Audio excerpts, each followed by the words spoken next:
Hey everybody, it's Doug here. Welcome back to the channel. Welcome back to episode 3, series 2, Zombicide, the Green Horde, the Barbarians, where we are in this town full of what used to be scientists and alchemists, and we're trying to dig up the dragon bile that we could use to defeat our enemies and get some great new gear while we're at it. And we just kind of got started. Our Barbarians picked up 2 new barbaric heroes, a Barbarian dwarf named Brannock and a big barbarian giant named Finnerton, and I'm going to see how many times I can say barbarian in the next minute or two. But anyway, I did want to explain something before we get started, and that is I figured out Count Temeraire and his ability.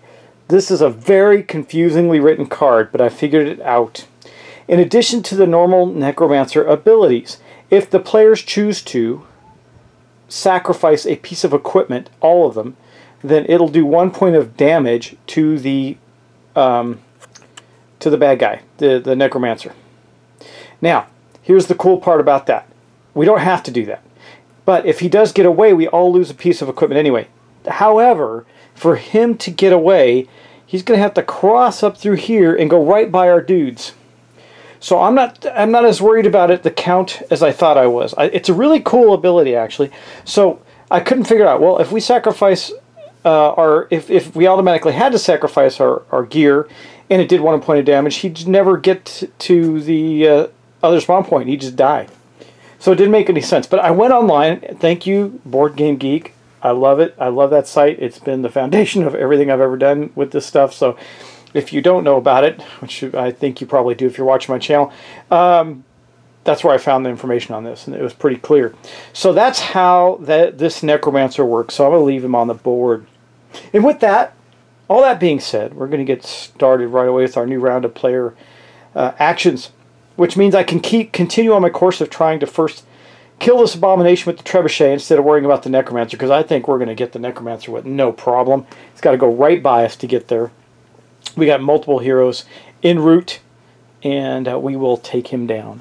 So let's get started. I think the first player token is going to our giant Finnerton. He is over here. I love the mini, by the way. I don't know if you guys saw it. He is so cool, man. Look at him. Just cool looking dude. Now, he doesn't have this axe, unfortunately. He is using a Trebuchet. And again, just touching on his special ability as a giant, he can see every outdoor area as if he has line of sight to it. So it gives him a distinct advantage of using the Trebuchet. However, all the enemies also have line of sight to him, which means right now they're like, actually I made a mistake with these guys. They probably just, well, they would have split anyway, because I still think it's equidistant to him. They still would have split up, but they didn't see Sigrun yet, who's hiding there with her bow ready to go. They saw Finnerton the giant, and they're heading his direction. Now, luckily over here they also had line of sight and more noise on these characters, which, by the way, I need to get rid of these noise tokens for the new round. However, there will be more of them, I'm sure. So just getting us ready to go. We are set up. Finnerton's going to get started, and what is he going to do? He's going to try and kill this freaking abomination before he gets us. He has to roll a 3 or better, that's all. 50-50 chance. No, better, right? Better than 50-50 chance. Okay, here's Finnerton. Now, I have this token here just to remind me that he's the blue-based character, but I really don't need that.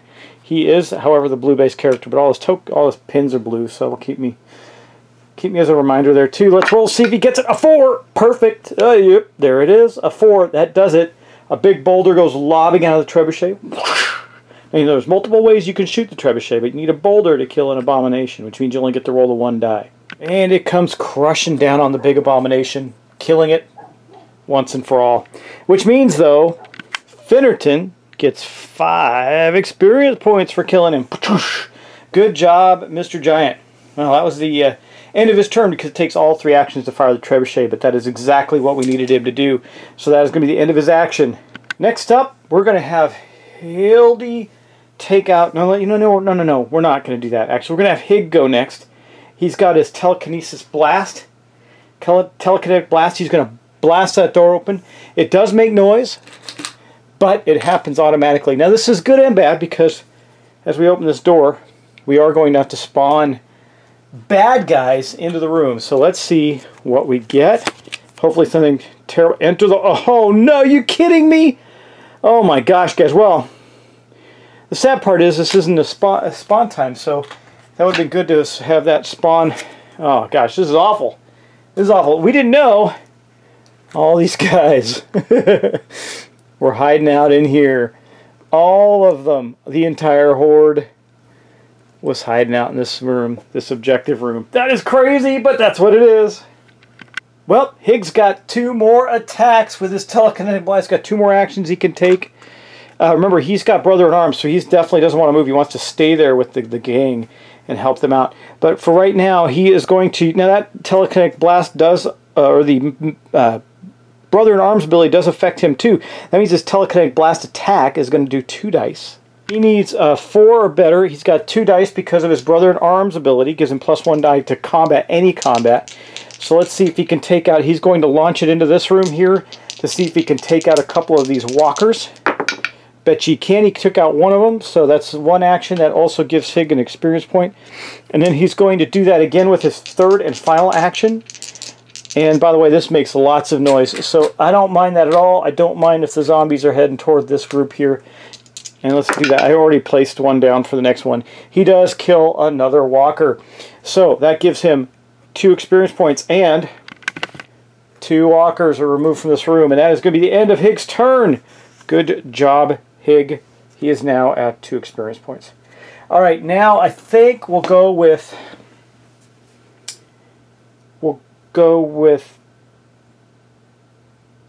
Hildy.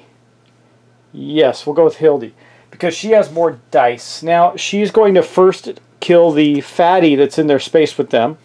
And she's going to get to roll 3 dice because of her combination of weapons.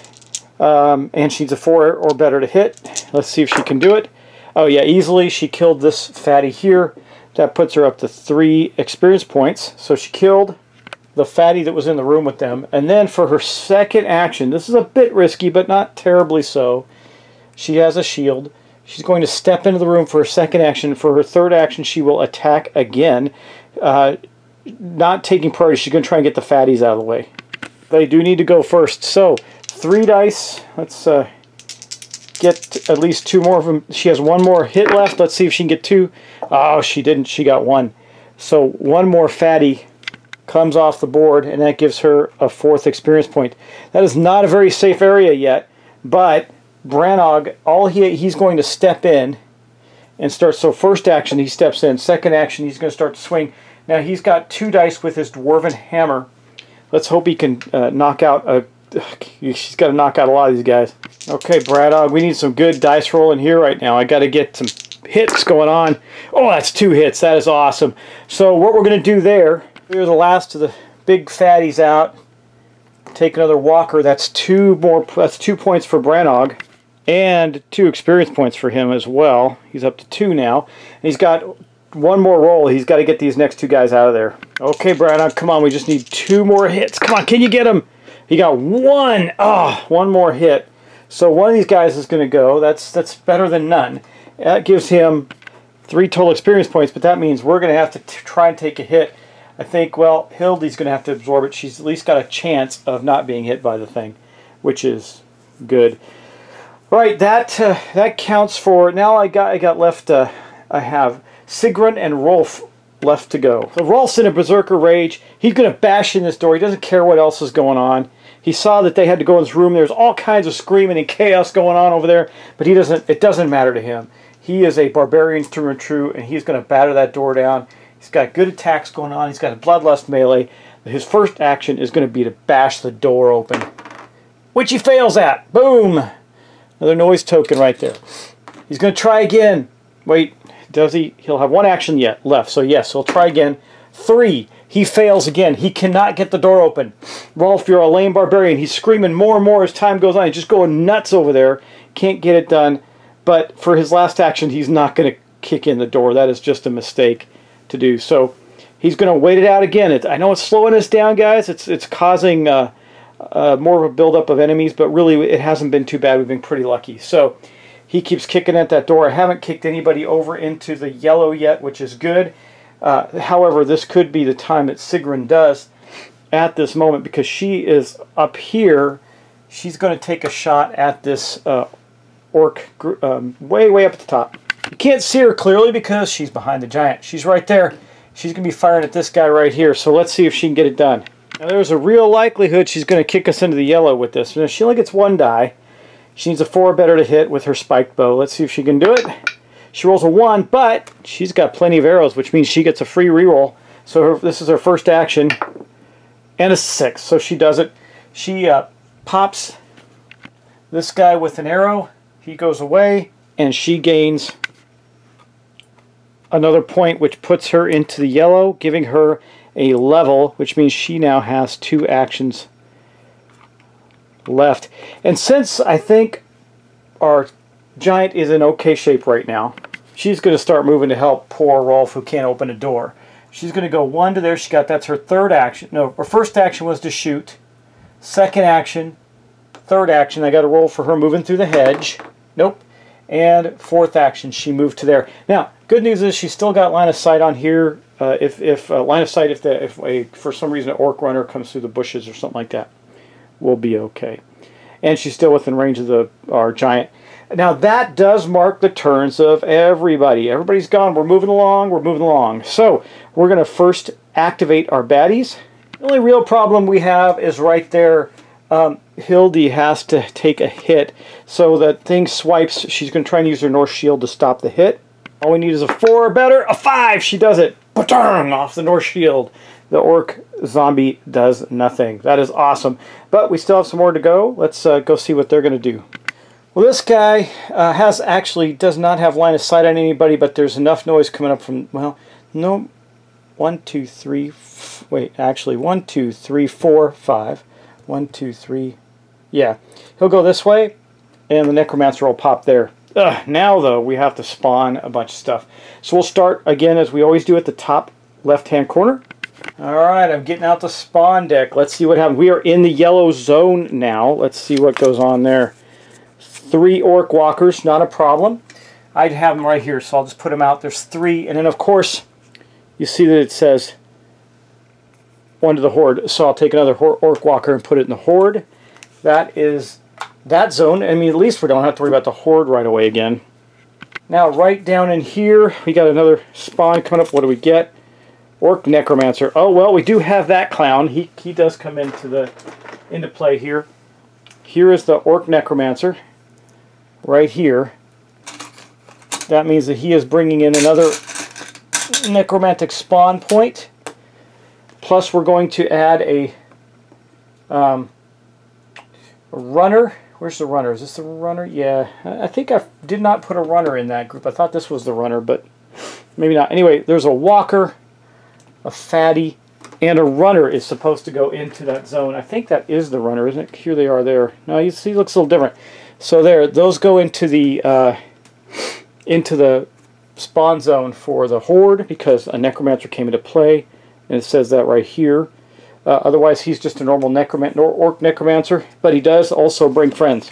So what does he bring? He brings 3 more orc walkers.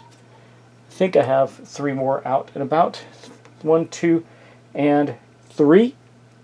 And then, of course, 1 goes to the Horde. I'm going to have to get another mini out for that.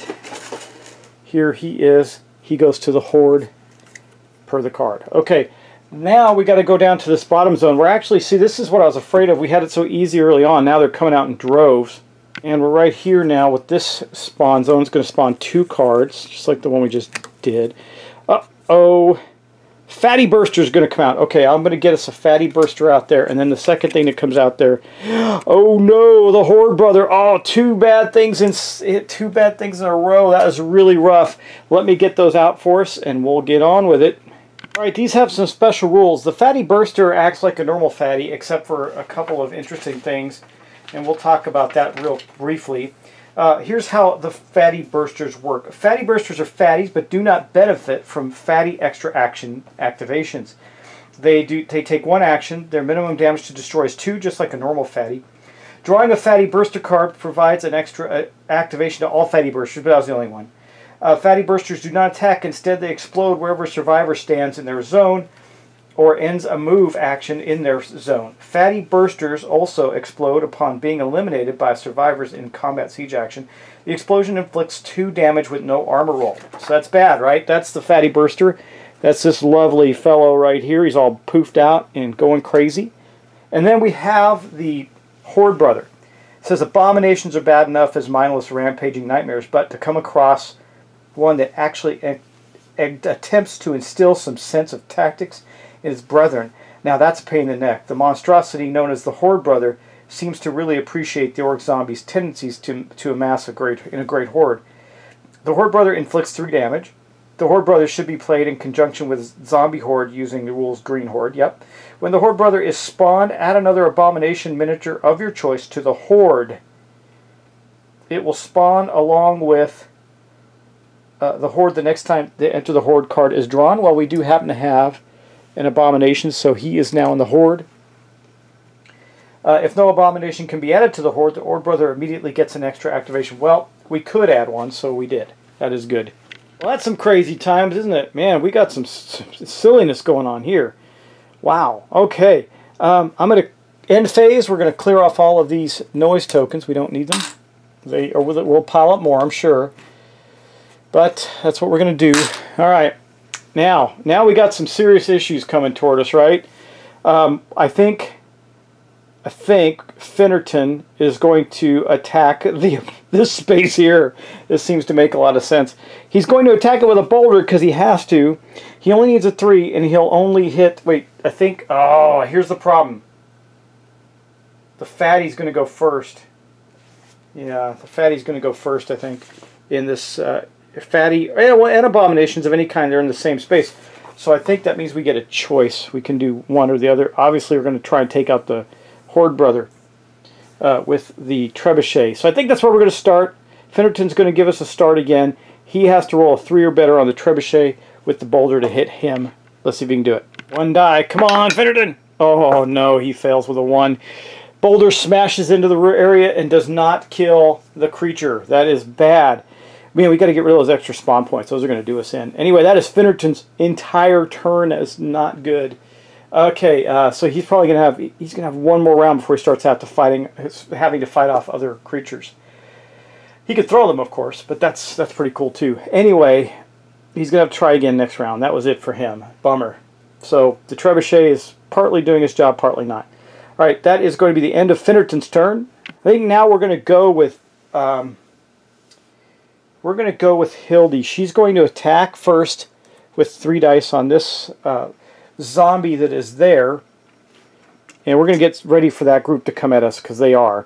So let's go back and roll her dice. She's going to get 3 dice with her attack because of her Norse sword and shield. Gotta love the Barbarians. Now she only needs to hit once to kill it, which she fails.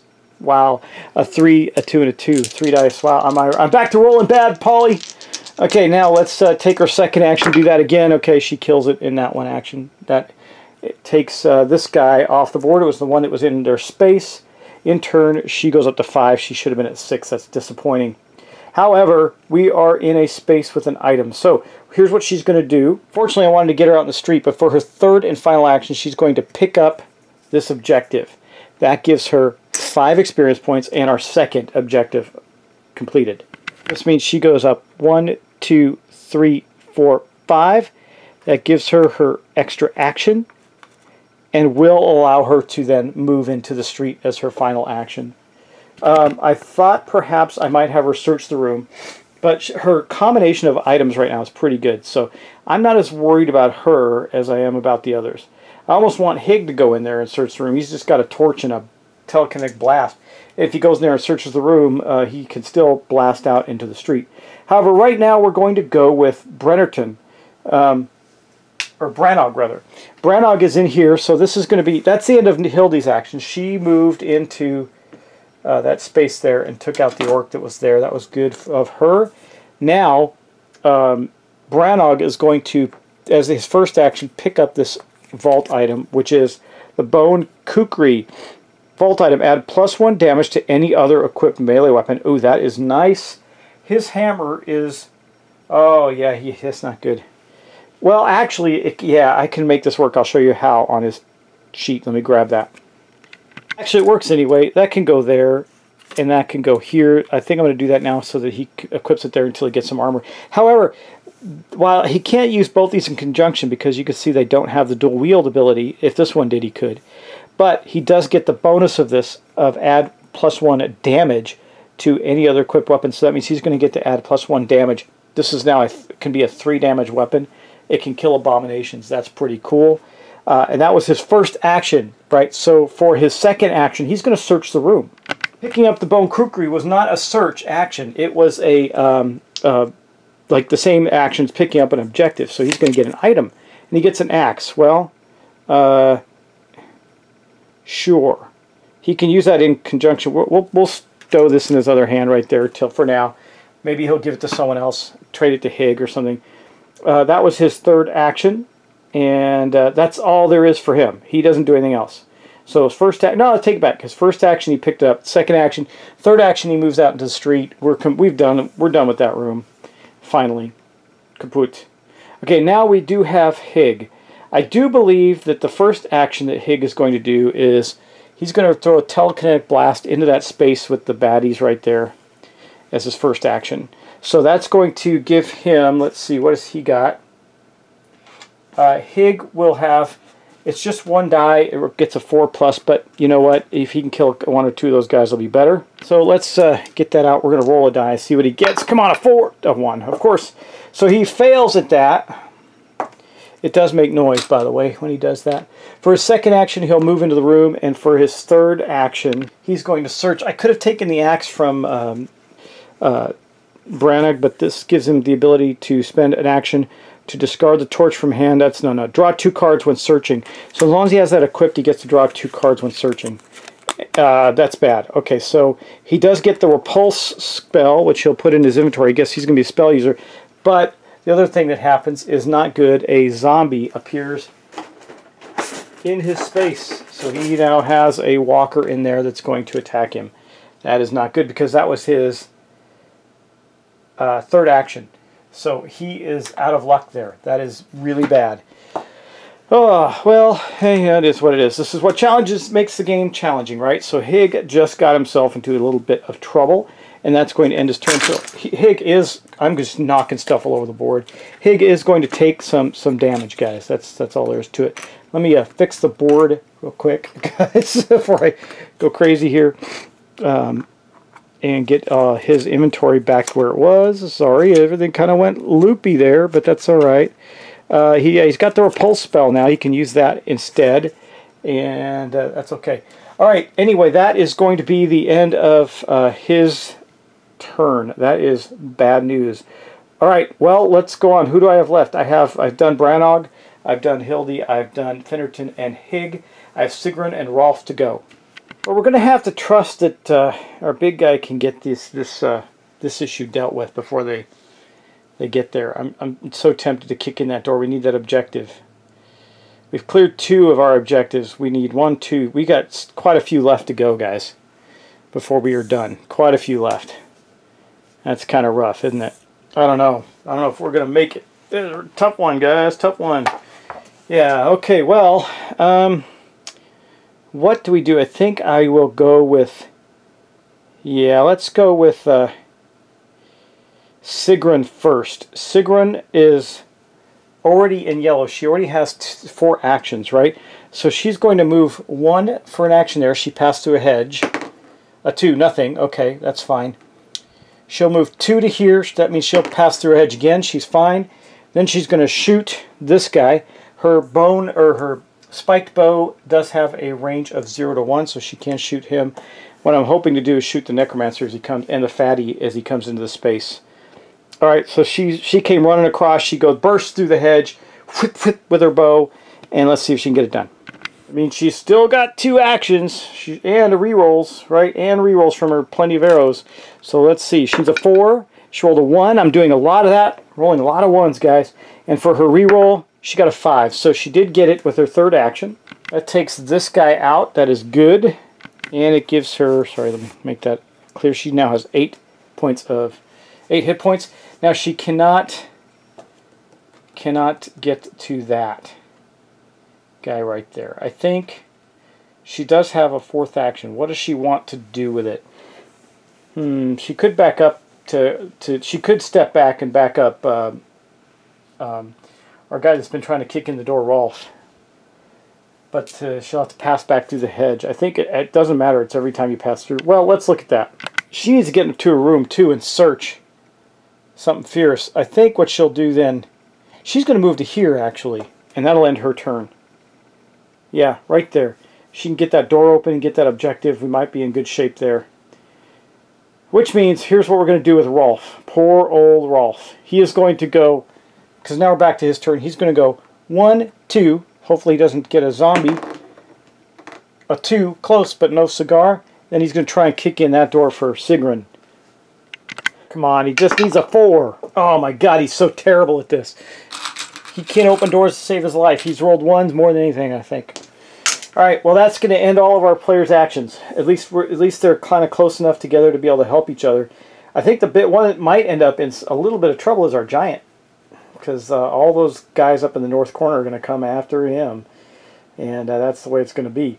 Alright, well, let's wrap up our turn by going to our zombie activation phase. We've got a lot going on there. We'll start up at the corner. This guy's going to come to here. This one will go to here. This one will go to here. And if I'm actually using the split rules right and doing it the way we're supposed to go to here. Yep, that's the way it goes. They split and go to there. I don't like those rules, but they are what they are. Makes it a little more challenging, I guess. So there's quite a bit coming down on Brennerton. He's got to get that this guy dead, and then he can walk away from the Trebuchet for a little bit as we take care of these abominations. Alright, that is all of their activations. Now, though, we have problems because we have this guy with Hig. Now, Hig can't defend himself. He's got nothing to defend himself with, so he is simply going to take a damage. So Hig takes the first wound of the adventure. Hopefully it's the last. Then we have a massive movement here as this group comes into this space with these guys. At least none of them are runners. They're all walkers. And that is good. Okay, I think the runners in this game are too close to they're smaller and skinnier, but they still are a little annoying to keep track of. Like, see, this is a runner, but he's smaller, but it's not that easy to tell the difference. Okay, and then we have the big problem down the corner. We have this, I believe the Necromancer would go there. That's the shortest route. And then these two are going to pile off into here. They're coming. They can see them, but they're not quite there yet. Alright, well, that is that's where we're going right now. Now we're going to start doing our spawning. So things are getting a little crazy for us, but it's okay. We're still manageable, still manageable. Let's go to the top right or top left spawn point and spawn some zombies. Hopefully we've spawned the worst things of the worst so far. Let's see what we get now. The Vault Warden comes out. Really, God, just the whole bunch is going to come out all at once, I see. Well, let's get the Vault Warden out. Here is the Vault Warden. He comes out up here. Isn't that fantastic? Now, what does the Vault Warden do? Well, let's take a look. The Vault Warden, where is he? Come on, Vault Warden, where are you? There you are, Vault Warden. Who said running into an abomination has to be a bad experience? Sure, the Towering Vault Warden is very likely to tear you limb from limb, and the chances of you killing this horned beast are almost nil, but this abomination has access to secret vaults, and it often finds priceless weapons in them. So upon spawning the Vault Warden, set apart a vault weapon card you may possess and not used for the chosen quest. Shuffle them into a deck.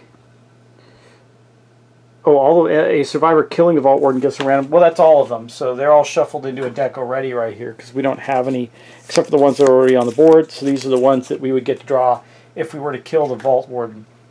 And, actually, who can kill the Vault Warden right now is Brannog. And, of course, the giant with the Trebuchet. But, yeah, so he comes out. So I have 1, 2, 3, 4, 5 special creatures out on the board right now.